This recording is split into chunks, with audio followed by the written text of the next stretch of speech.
Dragilor, sper că sunteți bine și sunteți toți acasă. Pentru că ni s-a schimbat viața în ultimul timp și pentru că trebuie să avem grijă de sănătatea noastră și izolați în casă așa cum suntem, nu știm dacă o să reușim să avem tot aportul de fibre necesar unui tranzit intestinal sănătos, dați-mi voie să vă arăt un produs pe care eu îl folosesc de vreo 6 luni și care pe mine m-a ajutat foarte mult. Este vorba de Optifibre. Așa cum lezne se poate intui după numele lui, Optifibre înseamnă fibră vegetală 100% cu efect prebiotic, obținut dintr-o plantă originară din Africa, guar se numește. Din guma de guar, printr-o ușoară hidroliză, se obține acest produs care se prezintă sub o formă solubilă, este o pudră solubilă, ceea ce îl face foarte ușor de utilizat, pentru că el se dizolvă foarte ușor în orice lichid, cald sau rece, de asemenea poate fi pus în orice mâncare moale, caldă sau rece, fără să vă temeți că îi poate strica textura sau gustul, pentru că produsul nostru nu are gust, nu are miros, nu conține zahăr și ceea ce este foarte important, nu conține gluten.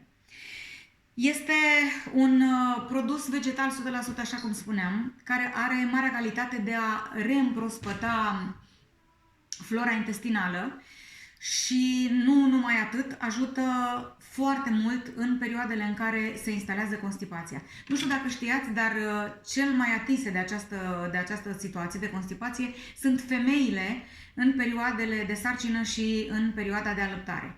Optifibre poate fi folosit cu succes de către persoanele în vârstă, de către persoanele care nu mai fac mișcare, așa cum suntem noi în această perioadă. Poate fi utilizat și pentru copiii de peste 3 ani care se confruntă cu probleme de constipație și de asemenea când se instalează această situație în tratamentul medicamentos, pentru că sunt medicamente care dau și ca efect secundar constipație. Ce vreau să vă mai spun apropo de acest produs? Este sub formă de pudră solubilă, care poate fi folosit exact cum o să fac eu acum, în lichid, eu mi-l folosesc în apă. Ideal este să-l folosiți cam 3 săptămâni, el poate fi folosit o perioadă îndelungată, nu are contraindicații, dar este ideal să-l folosiți, cum ziceam, măcar 3 săptămâni. O să vă așteptați la niște schimbări cam după 3 zile.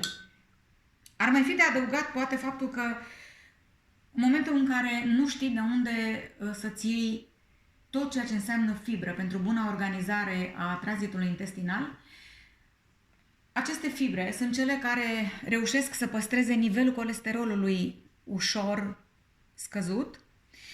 Tot ele sunt cele care se pot ocupa și de nivelul glucozei în sânge.